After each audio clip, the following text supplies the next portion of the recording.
देखो जैसे बॉल अभी मेरे हाथ में है ना, ये बॉल अभी मेरे हाथ में, ये बॉल मेरे हाथ में अभी मैंने अपने हाथ से छोड़ दी, अपने हाथ से गिरा दी बिना किसी मतलब के, बिना किसी मतलब के, जस्ट बिकॉज क्योंकि मेरा मन था, जो कि सब इतना अच्छा खासा चल रहा था, मेरे हाथ में बॉल थी, मैं खेल सकता था उससे, सब कुछ कर सकता था, बट नहीं, मैंने कहा नहीं नहीं नहीं नहीं नहीं, मैं ये नहीं करूंगा, मैं बॉल को गिरा दूंगा। यही एग्जैक्ट चीज़ करी शावी ने अपने कल के गेम के साथ, यही एग्जैक्ट चीज़ करी है। अपने हाथ में मैन यूनाइटेड का गेम था, अपने हाथ में पूरा गेम था मैन यूनाइटेड का, प्रॉपर स्टार्टिंग 11 है। मैंने कल अपने वीडियो में बात भी करी थी कि बैक बार्सिलोना का बैक क्या है, कि बाल्डे अपने पास, अराउहो है, क्रिश्चियनसन है, कुंडे है। शावी ने कहा नहीं खिलाएंगे, नहीं खिलाएंगे। क्यों? किसी को नहीं पता, किसी को नहीं पता। और जब शावी से यही एग्जैक्ट चीज पूछी गई तब शावी ने कहा we are playing very frequently, that is why we have to rotate, that is why we have to rotate. अब ये कोई टाइम है रोटेट करने का? ये कोई टाइम है रोटेट करने का? Are you kidding me? Are you kidding me? जीता जिताया मैच, अपने हाथ का मैच, इतना सॉलिड डिफेंस जो कि यूरोप का बेस्ट डिफेंस है, तुम अपने one of the most important games है, तुम एक नॉकआउट स्टेज के गेम में उसके दो इंपॉर्टेंट मेंबर्स को खिला ही नहीं रहे हो। क्यों? क्यों?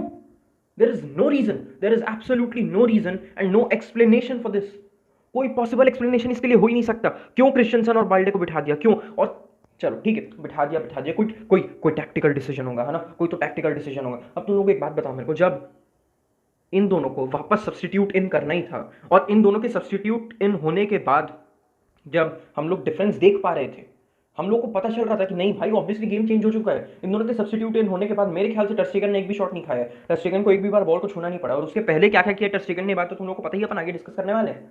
मैं तुम लोग को यहाँ पे बस एक सिंपल सी बात ही पूछ रहा हूँ, मैं शावी से सिंपल सी बात पूछ रहा हूँ, या तुम लोग बस इतना बता दो कि जब उन दोनों को सब्सटीट्यूट इन करना ही था, उन लोग को बाहर बिठाया क्यों था?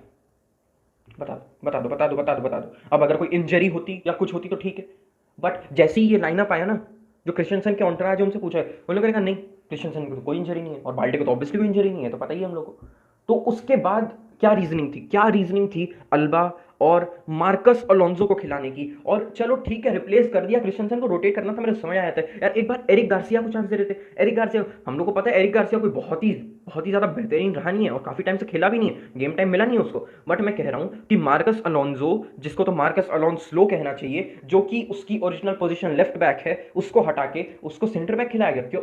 Without any reason, without any reason. और हमने देखा है शावी ये करता है, उसको सेंटर बैक खिलाता है, बट इतने बड़े गेम में। और यही सेम गलती शावी ने यूसीएल में भी की थी, यही सेम एग्जैक्ट गलती मार्कस अलोंसो को खिलाया था, और मार्कस अलोंसो के कारण गेम हारे थे हम लोग यूसीएल में। और कल मार्कस अलोंसो को खिलाया और उसी के कारण ये गेम ड्रॉ हुआ, नहीं तो ये गेम हम लोग एकदम इजीली जीत गए थे। अब तुम लोग एक बात बोलेंगे, बहुत लोग एक बात बोलेंगे, बट मार्कस अलोंसो ने तो स्कोर कर दिया, मार्कस अलोंसो ने तो स्कोर। मतलब नहीं, मतलब नहीं। तुम लोग एक बात बताओ मेरे को, जब कोई भी स्टार्टिंग 11 स्टार्ट होती है तब उसके डिफेंस का मेन काम क्या रहता है? बता दो, सिंपल सा क्वेश्चन। डिफेंस का मेन काम क्या रहता है? डिफेंस का मेन काम रहता है डिफेंडिंग करना, है ना, है ना, है ना? डिफेंस का मेन काम रहता है डिफेंडिंग करना। डिफेंडिंग करी क्या मार्कस अलोंसो ने? ना ना, पागल हो गया, हट हट। मार्कस अलोंसो ने कोई डिफेंडिंग नहीं करी। मार्कस अलोंसो के पास स्पीड नहीं है, मार्कस अलोंसो के पास फिजिकलिटी नहीं है, मार्कस अलोंसो के पास पोजीशनिंग नहीं है। और जब ये तीनों चीजें ना हो तुम्हारे पास, तब तुम सेंटर बैक इतने बड़े गेम में नहीं खेल सकते। ये चीज हम लोग को समझ आ रही है, हम लोग नॉर्मल स्पेक्टेटर्स हैं, हम लोग बहुत बड़े लेजेंड्स नहीं है गेम के, कोई नहीं हम में से, ना मैं हूं ना देखने वाले कोई नहीं है। बट हम लोग को एकदम नॉर्मल जनरल पब्लिक को ये बात समझ में आ रही है। शावी को ये बात कैसे समझ में नहीं आ पा रही यार? देखो इसका एक ही पॉसिबल एक्सप्लेनेशन है, पता है इसका, ऑनेस्टली एक ही पॉसिबल एक्सप्लेनेशन है कि मार्कस अलोंसो के जो उसका कॉन्ट्रैक्ट है उसमें कोई क्लॉज हो कि नहीं नहीं नहीं, तू तो हर एक यूरोपियन गेम स्टार्ट करेगा ही करेगा, करेगा ही करेगा, करेगा ही करेगा। क्योंकि हर एक यूरोपियन गेम में कैसे, तुम लोग एक बात बताओ मेरे को, जो बंदा पिछले 8-9 गेम से स्टार्ट नहीं करा है, 7-8 गेम से स्टार्ट नहीं करा है, उसको अचानक से इतने बड़े यूरोपियन स्टेज के गेम में against an inform Manchester United खिलाने का क्या मतलब है? क्या मतलब? कोई भी मतलब नहीं है, कोई मतलब नहीं है। बट ठीक है, ठीक है, चलो ठीक है। अब थोड़ा सा आगे बढ़ते हैं, अब थोड़ा सा आगे बढ़ते हैं, थोड़ा सा आगे बढ़ते हैं। दूसरी चीज़ ये हो गई कि अराउहो अपना राइट बैक खेल रहा था, ठीक है, अराउहो अराउहो नियरली पूरा गेम राइट बैक खेला है। तो अब तुम लोग एक मेरे को बात बताओ, अराउहो को राइट बैक खेला क्यों रहता है? ठीक है, नहीं नहीं नहीं, मैं ये क्रिटिसाइज नहीं कर रहा हूँ, मैं लॉजिकल एक्सप्लेनेशन पूछ रहा हूँ कि अपन अराउहो को राइट बैक क्यों खिलाया? तो इसलिए खिला रहे थे क्योंकि उनका लेफ्ट विंगर कौन है? रैशफोर्ड है। रैशफोर्ड बहुत ज़्यादा खतरनाक फॉर्म में, अपन ने देखा भी था कि अराउहो को राइट बैक खिलाएंगे तो अच्छे से अपन रैशफोर्ड को रोक पाएंगे या जो भी है। और वही हुआ भी, फर्स्ट हाफ में हमने रैशफोर्ड को अच्छे से रोका, स्टार्टिंग में एटलीस्ट हमने रैशफोर्ड को अच्छे से रोका।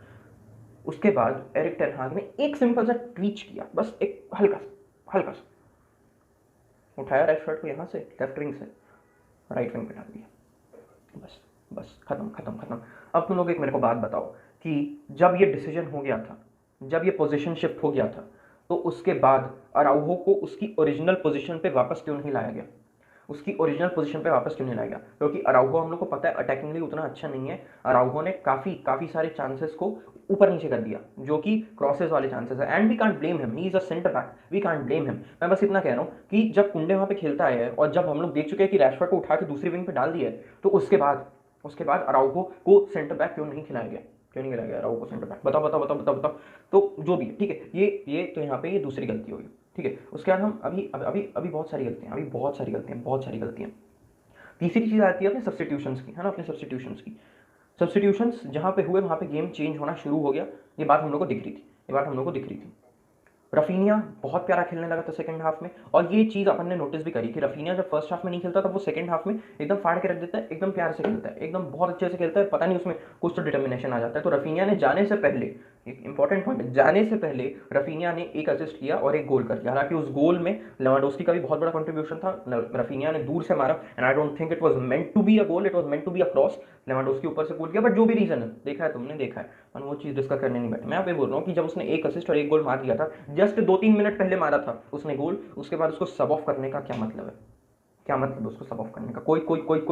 कोई कोई रीजनिंग नहीं है उसको सब ऑफ करने की, कोई रीजनिंग नहीं। और ये मैं नहीं बोल रहा हूँ, ये तुम नहीं बोल रहे हो, ये रफीनिया खुद बोल रहा है। तो तुम लोग देखो, तुम लोग रफीनिया के एक्सप्रेशन देखो, भाई वो गुस्सा था, and he deserves to be angry, he deserves to be furious, he deserves that, because मैं तुम लोग को बता रहा हूँ, रफीनिया बहुत प्यारा खेल रहा था, और रफीनिया को लग रहा था कि और इनपुट दे सकता है, और इनपुट दे सकता था, एटलीस्ट 2 और 3 क्रॉसेज और अंदर दे सकता था, वहाँ से गोल पड़ सकते थे, मेरे को नहीं पता। बट यहाँ पे बात आ जाती है कि उसको सब ऑफ करने का मतलब क्या था? मैं ये पूछ रहा हूँ, उसको सब ऑफ करने का कोई मतलब नहीं। अगर सब ऑफ करना ही था तो तुम सब ऑफ पहले ही कर चुके थे, एंजो फाटी अंदर आ चुका था, 4-3-3 में हम लोग शिफ्ट हो चुके थे। अगर तुम लोग गेम को देखे होगे ध्यान से, तो फ्रेंकी डियोंग हमारा लेफ्ट बैक खेल रहा था। अब जो ही तो चीज़ें हुई है, कल अपना बाल्डे उसके कारण और आगे पुश कर रहा था, काफ़ी कुछ हो रहा था। और अपना एंजो फाटी ऊपर खेलने के बाद थोड़ा सा इंटीरियर में शिफ्ट हो रहा था। तो बेसिकली लेफ्ट हैंड साइड पे फ्रैंकी डियोंग था, उसके आगे बाल्डे था, उसके आगे एंजो फाटी था, जो कि थोड़ा सा इंटीरियर बन के खेल रहा था। एंजो फाटी ने 2 से 3 शॉट लिए भी, बट हाँ, वो नहीं, उसकी वॉली अच्छी थी, उसकी वॉली बहुत प्यारी थी। डिहिया ने बहुत प्यारा सेव कर लिया, डिहिया ने कल 2-3 अच्छे सेव करे। बट हाँ, सेव से याद है कि मार्क आंड्रे टर स्टेगन ने कल हम लोग को गेम में बचाए। और अगर फर्स्ट हाफ तुम लोग देखोगे तो मेरे हिसाब से the only Barcelona player that played well in the first half was mark Andre टर स्टेगन, विदाउट अ डाउट। तो हाँ, अब थैंकफुली अपने पास था टर स्टेगन। तो बता, इन गेम हुआ क्या? कल एक चीज़ जो मैंने नोटिस करी वो ये था कि बार्सिलोना काम नहीं थी विद द बॉल। हम काम नहीं थे विद द बॉल, ठीक है ना? तुम लोग समझ पा रहे हो मैं क्या कह रहा हूँ? बार्सिलोना काम नहीं थे विद द बॉल। हम लोग काफ़ी ज़्यादा जल्दी चीज़ों को ट्राई करने की कोशिश कर रहे थे, जिसके कारण प्रिसीजन हम लोग का चला जा रहा था। हम लोग का प्रिसीजन जहाँ पे जाता है, वहाँ पे हमारा पूरा सिस्टम ही तहस नहस हो जाता है, क्योंकि कुछ बचता ही नहीं फिर, क्योंकि हम लोग को एक्यूरेट पासेस करने हैं। बट जो भी बार्सिलोना काम थी, काफ़ी ज़्यादा डेस्परेट हो रही थी, पासेस बन नहीं पा रहे थे, यूजलेस क्रॉसेस देना, यूजलेस वर्टिकल बॉल्स देना, जो कि एकदम इजीली इंटरसेप्ट हो जा रही थी। इन सब का कोई मतलब नहीं था, बट जो भी। और वहीं अगर ऑन दी अदर हैंड हम लोग देखें तो मैनचेस्टर यूनाइटेड के पास एक फिक्स्ड प्लान था और कामनेस थी। उनको पता था उनको क्या करना है, उनको पता था उनको काउंटर करना है, और उन्होंने वहीं पे उस हम लोगों को हिट करा है, उन लोगों को हम। और उन लोगों ने अपनी स्पीड से हम लोग को हर्ट करा है, स्पीड से ऑब्वियसली अपनी स्पीड से हर्ट करा है। और जितने भी उनके अटैक हुए हैं वो हमारे लिए, हमारे लेफ्ट बैक रीजन से और लेफ्ट सेंटर बैक रीजन से, जहाँ पे मार्कस अलोंसो और जॉर्डी अल्बा खेल रहे थे, वहाँ से हुए। तुम लोग देख लो, यूनाइटेड कल अराउहो और कुंडे के साइड से अटैक करने का ट्राई ही नहीं कर रही थी। एक हाथ बार मुश्किल से ट्राई करा होगा, बाकी उनके पूरे मेजर अटैक्स जो थे वो हमारे लेफ्ट हैंड साइड से ही आ रहे थे। और मैं यही नहीं समझ पा रहा हूँ कि ये होने के बाद भी सब्स्टिट्यूशंस को जल्दी क्यों नहीं किया गया, ये मैं नहीं समझ पा रहा हूँ। तो हाँ ठीक है, यूनाइटेड के पास एक क्लियर प्लान दिख रहा था, हमारे पास कोई क्लियर प्लान दिख नहीं रहा था, क्योंकि हम लोगों ने कल ऑब्वियसली चांस भी मिस करे। 2-3 बार हमारे अच्छे प्रेस के कारण, I have to praise the team for the press, अच्छे प्रेस के कारण हम लोग 2-3 बार क्रूशल रीजन में बॉल जीते। बट उसके बाद वही गावी ने 2-3 मिस पास कर दिए, कभी 1-2 शॉट रोक लिए लेवांडोव्स्की के, डेविड डिहिया ने, और 1-2 बार लेवांडोव्स्की ने खुद जितना अच्छा शॉट मारना चाहिए था उतना अच्छा शॉट मारा नहीं, या जो भी रीजन है, तुम लोग को पता है मैं क्या कह रहा हूँ, कि हम लोग प्रेस अच्छा कर रहे थे, बट जब हम लोग के पास क्रूशल एरियाज में बॉल थी, तब हम लोगों ने पूरा इतना अच्छा जो प्रेस है उसको बर्बाद कर दिया। ये दूसरी बात हुई। और जैसा कि मैं बोल रहा था कि कोई स्पेसिफिक प्लान कल मेरे को दिख नहीं रहा था। Frenkie de Jong was absolutely amazing yesterday. कैसी का उतना ज़्यादा अच्छा खेल नहीं पा रहा था, मतलब ठीक ऐसे कोई उसकी गलती पिन पॉइंट नहीं कर सकता मैं, बट कोई एक्सेप्शनली वेल उसका परफॉर्मेंस था नहीं। अब बुस्केट्स नेक्स्ट गेम में वापस आ जाएगा, बट बात वही आ जाती है कि पेड्री पेड्री इंजर्ड हो चुका है, जो रिपोर्ट्स आ रहे हैं उसके हिसाब से 3 से 4 वीक के लिए इंजर्ड हो चुका है। तो अब और अपना अगला गेम अगले ही वीक है, तो गावी नहीं रहने वाला, पेड्री नहीं रहने वाला, मोस्ट प्रोबेबली डेम्बेले नहीं रहने वाला। तो अपना स्टार्टिंग 11 क्या रहेगा मेरे को पता नहीं, मेरे को लगता है हम लोग 4-3-3 पे वापस शिफ्ट हो जाएंगे और with the midfield of Busquets, Frenkie de Jong and Franck Kessie. तो देखो यार क्या होता है यार। अभी नहीं तो मैं यही बोलूँ कि बार्सिलोना को बहुत ज़्यादा बेटर परफॉर्म करना था।